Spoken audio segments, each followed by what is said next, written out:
এরে আমার উম্মত, আল্লাহ রাসূল বলেছেন উম্মত রে, আমার সুন্নাত হলো 5টা, একটা হাদিসে 10টা আছে। আল্লাহর নবী বলেছেন উম্মত, তোমার যখন মোচ বড় হয়ে যাবে রে উম্মত, মোচকে তুমি কেটে দাও। দাড়ি যখন তোমার বড় হবে, দাড়িকে তুমি ছেড়ে দাও। তারপর রাসূল বলেছেন, তোমার নখ যখন বড় হয়ে যাবে, কোনি যখন বড় হয়ে যাবে, কোনি তুমি কেটে দাও রে উম্মত। আল্লাহ রাসূল বলেছেন উম্মত রে, তোমার সারামগার গোড়াতে চুল হয়েছে রে উম্মত, নর হোক কিংবা নারী হোক। আল্লাহ রাসূল বলেছেন, বেটা ছেলে হোক কিংবা বেটি ছেলে হোক, নাভের নিচে সারামগার গোড়াতে যদি চুল হয়ে যায়, আল্লাহ রাসূল বলেছেন উম্মত, তোমাকে 40 দিনের আগে আগে কেটে তোমাকে সাফ করতে হবে। রাসূল বলেছেন উম্মত রে, যদি তোমার 40 দিন পার হয়ে যায় আর যদি তুমি কেটে সাফ না করো, গুনাহ হয়ে যাবে, পাপ হয়ে যাবে রে উম্মত, তোমার গুনাহ হয়ে যাবে। এই জন্য নবী বলেছেন 40 দিনের আগে আগে তোমাকে সারামগার গোড়ার চুল সাফ করতে হবে। তারপর রাসূল বলেছেন উম্মত, তোমার যে বগলের চুল হয়, ওই বগলের চুল গলা তোমাকে সাফ করতে হবে। 15 দিনে, 20 দিনে, মাসে, এই করে করে তোমাকে চুল সাফ করতে হবে।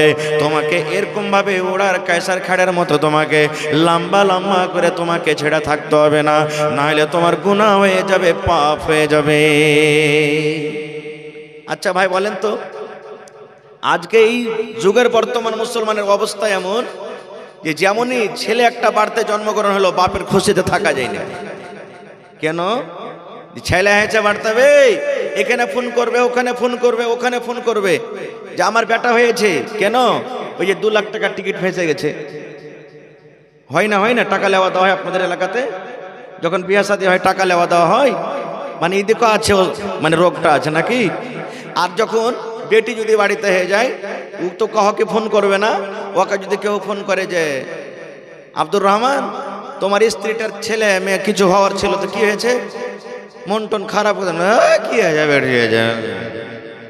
মানে ওর মুখ দিয়ে কথা শুনবে না, কথাই শুনবে না। ভাই মুসলমান, বেটি হলো বাড়িতে রহমত, বেটিকে দেখে মন ভারী করবেন না। কারণ আপনার বাড়িতে আল্লাহ আপনাকে মেয়ে দান করেছেন, আল্লাহ রব্বুল আলামিন আপনাকে একটা খুব বড় নিয়ামত দান করেছেন। এই জন্য বেটিকে দেখে মন ভারী করবেন না। আমি ওদিকে যাবো না, আল্লাহ বাচ্চারাকে ইনশাল্লাহ মেয়েদের সম্পর্কে কোনোদিন বলবো। তো ভাই আমার, মা খালাদেরকে বলবো, আজকে আপনারা বসে আছেন, কোনোদিন কোনো মাওলানাকে জিজ্ঞাসা করেছেন, হাজি মাওলানা বিয়ে তো করবো, কিন্তু স্ত্রীকে বাড়িতে নিয়ে আসবো, তো কিভাবে সংসারটা কাটতে হবে? স্ত্রীটাকে বাড়িতে নিয়ে আসবো যে মাওলানা, তো কিভাবে আমাকে জীবনটা কাটতে হবে? কোনোদিন জিজ্ঞাসা করেছেন? কোনোদিন করবেন না কো। এ আমার যুবক ভাইয়েরা শুনে নেন, যাদের বিবাহ হয়েছে হয়েছে, আর যারকে বিয়ে হয়নি রে যুবক, তো শুনে নাও, আল্লাহ রাসূল বলেছেন উম্মত, যখন তুমি নতুন বিয়ে করবে, তোমার স্ত্রীটাকে যখন তুমি বাড়ির ভিতরে নিয়ে আসবে রে উম্মত, বাড়ির ভিতরে নিয়ে আসার পর যেদিন তোমার প্রথম বাসর রাত হবে, প্রথম ঘর দিবি, যেদিন তোমার প্রথম বাসর ঘর হবে, বিবির কাছে যখন তুমি যাবে, সালাম দিয়ে তুমি বিবির রুমে ঢুকো।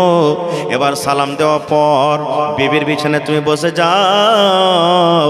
তারপর রাসূল বলেছেন উম্মত, তোমার বিবির পাশে বসে তোমার বিবির কপালের উপরে যে চুল রয়েছে, এই 3-4টা চুলগুলোকে তুমি ধরে নাও, আর ধরার পর এখানে একটা দোয়া পড়িতে হবে, আল্লাহুম্মা ইন্নী আসআলুকা খায়রাহা ওয়া খায়রা মা জাবালতাহা আলাইহি ওয়া আউযু বিকা মিন শাররিহা ওয়া শাররি মা জাবালতাহা আলাইহি।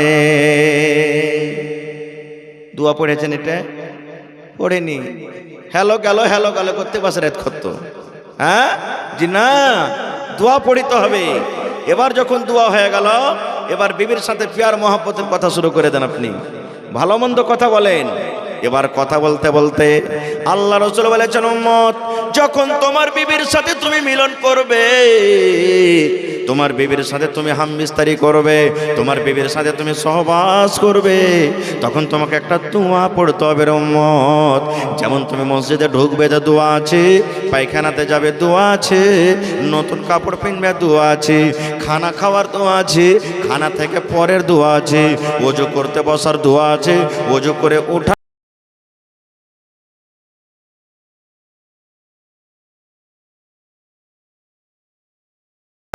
কি দোয়াটা?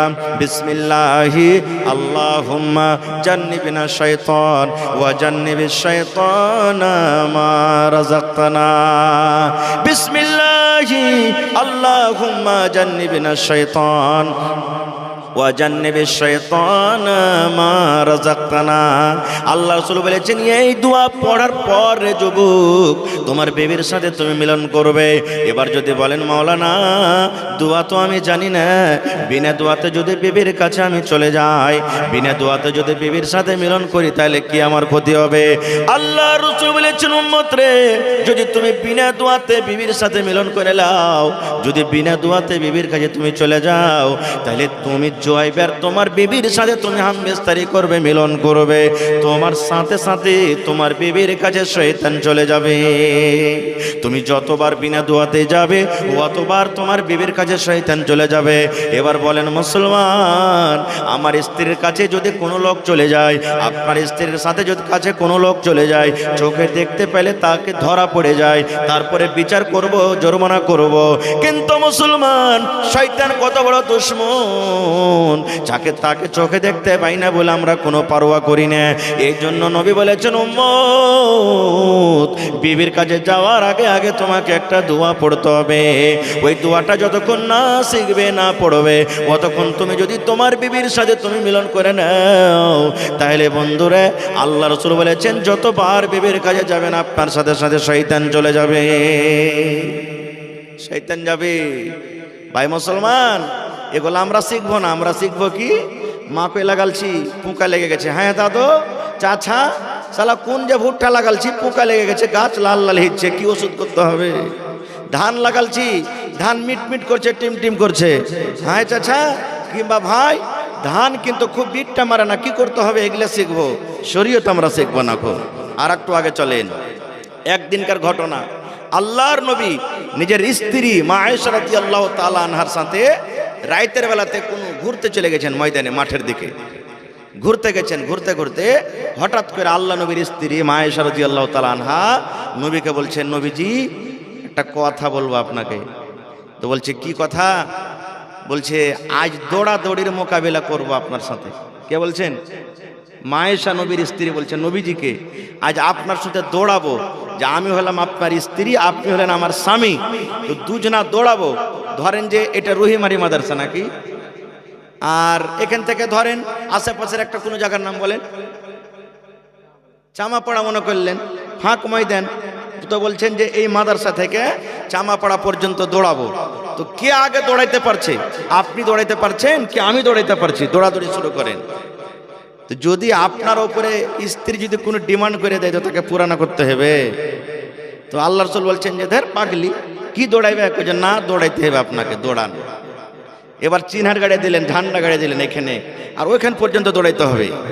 এবার দৌড়াইতে শুরু করলেন, আল্লাহ নবী দৌড়িয়ে যাচ্ছেন, মা আয়েশা রাদিয়াল্লাহু তাআলা আনহা নবীর সাথে দৌড়াচ্ছেন।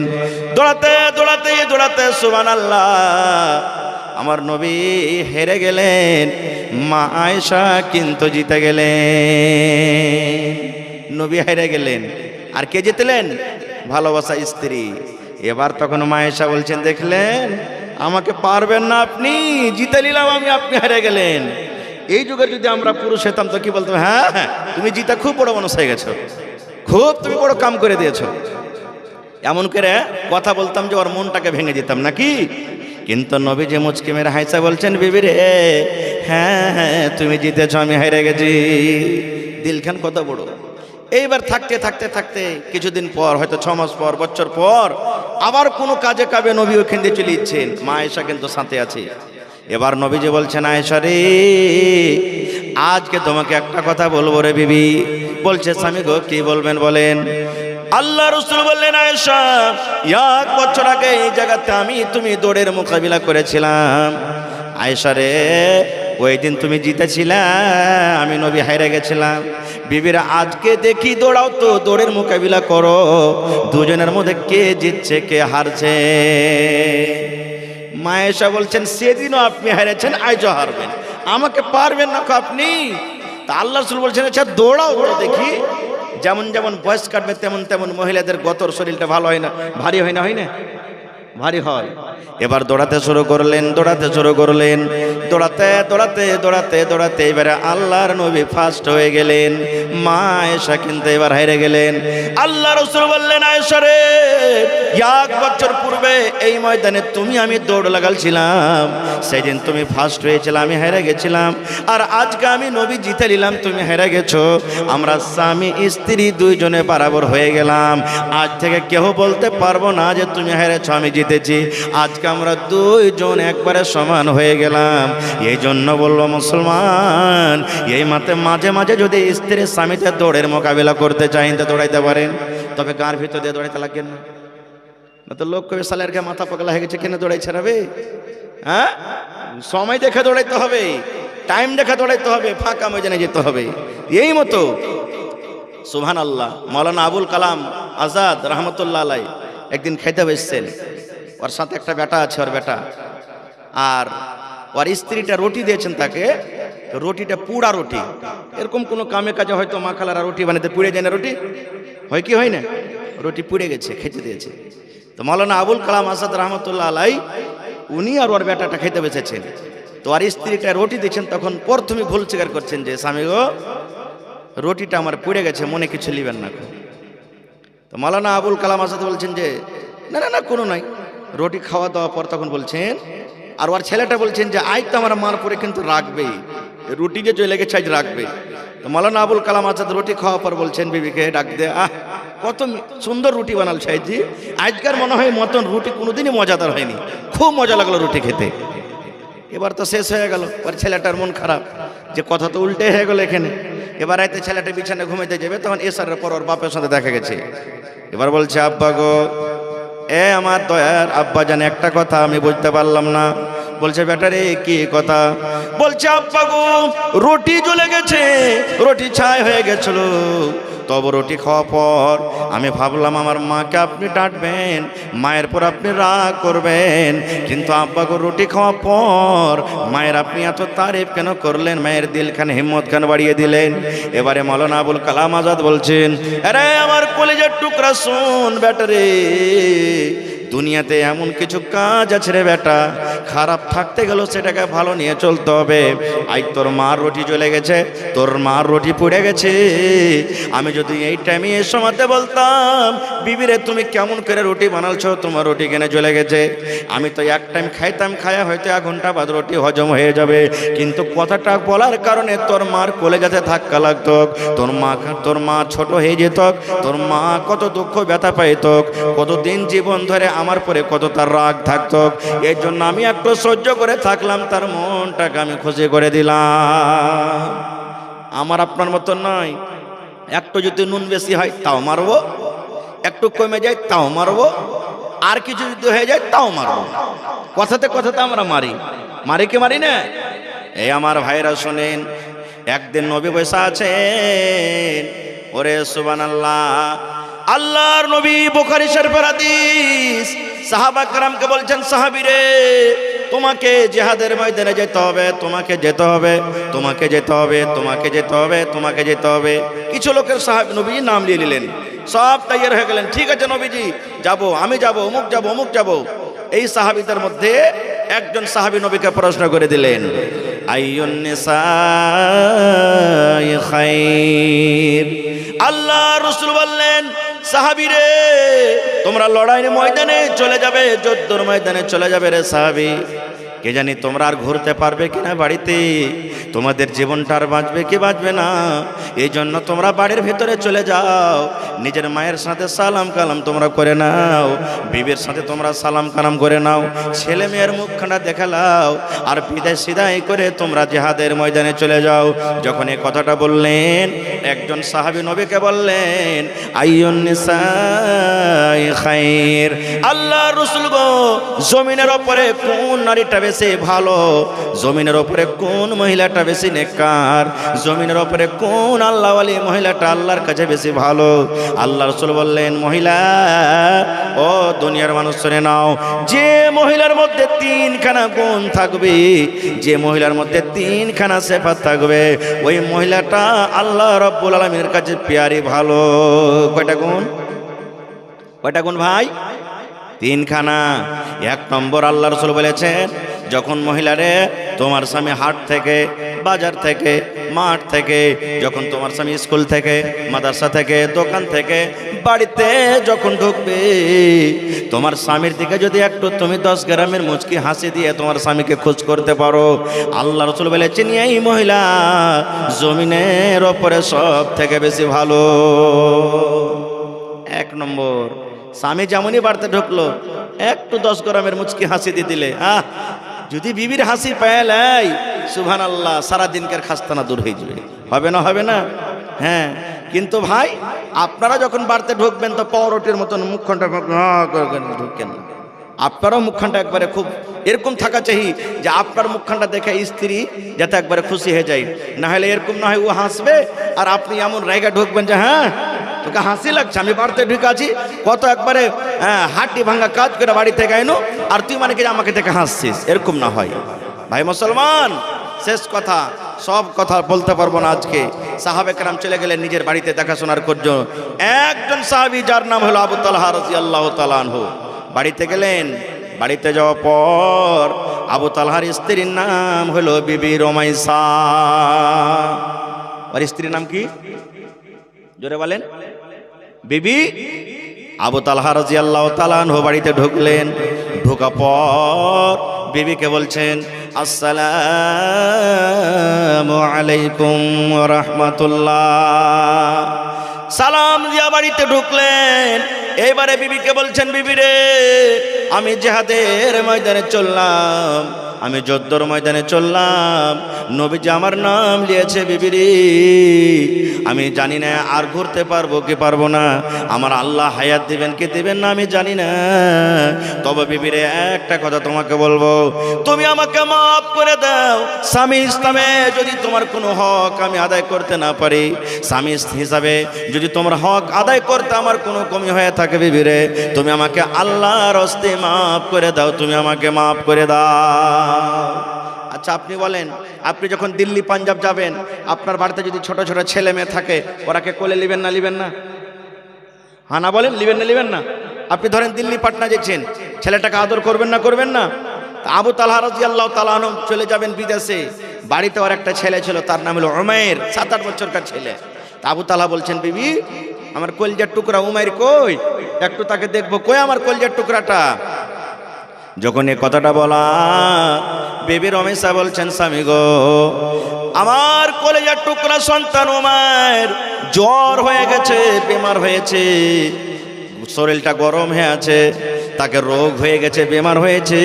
ওই যে দেখেন ঘরের ভিতরে স্বামী গো শুয়ে আছে, হিলাডলা করে না। এবারে আবু তালহা রাদিয়াল্লাহু তাআলা আনহু এবার ছেলের গায়ে হাত দিলেন, দোয়া দিলেন, আজবিল বাস রব্বান নাস ইশফি আনতা শাফি লা শিফা ইল্লা শিফাউকা শিফা লা ইগাদিরু সাকামা। বেটারে থাকো, তোমার জন্য দোয়া করি, আল্লাহ যেন তোমাকে শেফা দেয়। বিবি তুমি আমাকে মাফ করে দাও। এই সালাম কালাম নিয়ে চলে গেলেন জিহাদের ময়দানে। এই সালাম কালাম করে আবু তালহা রাদিয়াল্লাহু তাআলা আনহু সফরে চলে গেলেন সফরে। থাকেন থাকেন থাকেন, কতদিন থাকলেন আল্লাহ জানে। এবার বাড়িতে ঢুকবে, আবু তালহা চিঠি লিখছেন বিবিকে। আজকে মোটামুটি ধরেন যে 15-20 বছর থেকে মোবাইল হয়েছে নাকি, তার আগে চিঠিতে গল্প স্বল্প হয়তো। বিবিকে চিঠি লিখছেন, বিবি অমুক দিন আমি বাড়িতে ঢুকছি। কেন? আপনারাকেও বলছি, দিল্লি গেছেন, পাটনা গেছেন, বিদেশে খাটতে গেছেন, বাড়ি যেদিন ঢুকবেন তার 1-2 দিন আগে বিবিকে ফোন করেন, বিবি রে বাড়িতে আসছি, আমি বাড়িতে ঢুকছি। কেন? আল্লাহ রাসূল বলেছেন, যদি মহিলা নেককার হয়, মহিলাটা যদি জ্ঞানী হয়, মহিলাটা যদি দিনদার হয়, ফোন করতে মাত্র বুঝবে আল্লাহ রে আমার স্বামী আমাকে ফোন করেছে কেন, যে আমি 2 দিন পর আসছি। এবার আল্লাহ রাসূল বলেছেন, যদি তোমার স্ত্রীর কুনি গলা বড় থাকে আর তোমার স্ত্রী নেককার হয়, কুনি গলা কেটে ছোট করবে। তোমার স্ত্রীর যদি বগলে চুল থাকে, চুল গলা সাফ করে নেবে। আল্লাহ রাসূল বলেছেন, আরো প্রাইভেট জায়গাতে যেগুলো চুল হয় তোমার জন্য সাফ করে রেডি হয়ে থাকবে, তোমার জন্য সুন্দর হয়ে মেকআপ করে থাকবে, তোমার জন্য সুন্দর জামা কাপড় পরে থাকবে। একবারে তুমি যখন এসে তোমার স্ত্রীকে দেখবে, তোমার মনটা খুশ হয়ে যাবে, মনটা ভরে যাবে। আর যদি আপনি ফোন করলেন না, হঠাৎ করে বাড়ি চলে এলেন, দেখছেন আপনার স্ত্রীটা গোবর তুলছে, ছাই তুলছে, কিংবা কালি ঝাড়ি সাফ করছে, আপনি কি বলবেন? লাল দেখে কেমন লাগছে একবারে, হ্যাঁ, এতদিন পর বাড়ি এনো, বাড়িতে এসে দেখতে গেলে মনটা খুশি হবে, তেমন হয় এই শরীরটা পাটের জাগের মতন বোকা বোকা বোকা বোকা দুর্গন্ধ করছে, মনটা খারাপ হয়ে যাবে। এই জন্য বাড়িতে আসলে গেলে ফোন করে আসবেন। খায়ের যা হোক, এবার আবু তালহা রাদিয়াল্লাহু তাআলা আনহু বিবিকে বলছেন, বিবি রে, আমি আজকে তোমাকে চিঠি লিখলাম, বিবিরা আমি সামনে 20 তারিখ আমি বাড়িতে আসবো। এবার বাড়ির দিকে রওনা হয়ে গেলেন। এবার বাড়িতে আসতে আছেন সন্ধ্যা লাগতে যাচ্ছে। এই যে আপনাদের এলআরপি চক আছে নাকি, ধরেন যে এলআরপি চক পর্যন্ত চলে এসেছে। ওরে আল্লাহ, এলআরপি চক পর্যন্ত এসেছে, স্বামী এখন বাড়িতে ঢুকবো হয়ে আছে। এরকম টাইমে আবু তালহা রাদিয়াল্লাহু তাআলা আনহুর কলেজার টুকরা উমাইর, যাকে বেমারি হালাতে রেখে গেছিলেন, ওই ছেলেটা দুনিয়া থেকে বিদায় হয়ে গেলেন। ছেলেটা কিন্তু মারা গেলেন। কলেজার টুকরা ছেলে, সন্তান দুনিয়া থেকে চলে গেলেন। এবারে বিবি রুমাইসা মনে মনে চিন্তা করছেন, রব্বুল আলামিন, এদিকে আমার ছেলে মরে গেল, বাড়িতে আল্লাহ আমি কেমন করে থাকবো। এদিক থেকে আমার স্বামী বাড়িতে ঢুকছে, বিদেশ থেকে বাড়িতে ঢুকছেন।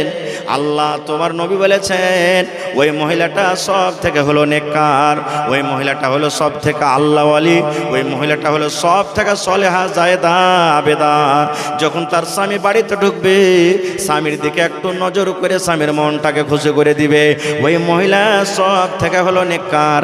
আল্লাহ গো, এদিকে আমার স্বামী বাড়িতে ঢুকছে আর আমার ছেলে মরে পড়ে আছে, আল্লাহ এখন কি করব? ছেলেকে দেখে আমি হাউমাউ করব, ছেলের পাঞ্জরে থাকবো, কিংবা আমার স্বামীর জন্য আমি রেডি হয়ে থাকবো। আল্লাহ কি করব আল্লাহ কিছু বলতে পারি না। এই আমার মায়েরা খালারা শুনলেন কেমন বিবি রুমাইসা ছিলেন। মনে মনে চিন্তা ভাবনা করে বাড়ির যত লোক ছিল সমস্ত লোককে এক জায়গাতে বিবি রুমাইসা জমা করে দিলেন। জমা করে দেওয়ার পর এবারে বিবি রুমাইসা বলছেন, ও বাড়ির লোকেরা তোমরা শুনে নাও, আমার স্বামী 1 ঘন্টা পর 2 ঘন্টা পর বাড়িতে আমার ঢুকছে। এদিকে আমার ছেলে মরে আছে। খবরদার এই আমার ছেলের মরার খবর আমার স্বামীর কানে তোমরা দিবে না। আমার স্বামীকে তোমরা মরার খবরটা তোমরা বলবে না যতক্ষণ পর্যন্ত আমি না বলবো। সময় আসতে গেলে আমি নিজেই বলে দিব। আমার বলার আগে খবরদার মৃত্যুর খবর আমার স্বামীর কানে দিও না। বাড়ির লোককে মনে করে দিলেন। ছেলেটাকে বিবি রুমাইসা একটা রুমে ঘরের ভিতরে সুন্দর করে ঢেকে দিলেন। আর যেইভাবে নিজের স্বামীর জন্য রেডি হইতে হয়, রেডি হয়ে আছে। এবার রাতের বেলাতে হযরত আবু তালহা রাদিয়াল্লাহু তাআলা আনহু বাড়িতে ঢুকলেন, বিবিকে সালাম দিলেন। সালাম দেওয়ার পর বাড়িতে ঢুকলেন। বিবি রুমাইসা স্বামীর জন্য পানির ইন্তজাম করে দিলেন, গা হাত ধোয়া মুখ ধোয়া যা হওয়ার ছিল করলেন। এবারে বিবি রুমাইসা স্বামীকে খাবার দিয়েছেন। আমার স্বামী কয়েকদিন থেকে মনে হয় না খেয়েছে, নাকি খেতে পাইনি। বাড়িতে যা ছিল সামনে খাবার দিয়েছেন। এবার খেতে যাবেন, এমনি সমাতে মুসলমান আবু তালহা বলছেন, বিবি রে, ওই যে আমি যখন বিদেশে যাই আমার কলেজার টুকরা উমাইরকে এক নজর আমাকে দেখিয়ে দাও, কেমন আছে আমি দেখবো। বিবি রে, আমার ছেলের শরীরটা এখন কেমন আছে? বিদেশে যাওয়ার সময়তে আমার ছেলেটা অসুখ ছিল, বেমারি হালাতে ছিল, আমি ছেড়ে গেলাম। আমার ছেলেটাকে ডাকো, আমি তাকে সাথে নিয়ে খাবো। আমার ছেলেটার কি অবস্থা আছে, কি হাল আছে একটু তুমি আমাকে জানিয়ে দাও। এই যুগেকার মা খালা যদি হয়তো হাও মা করে কাঁদতে শুরু করে।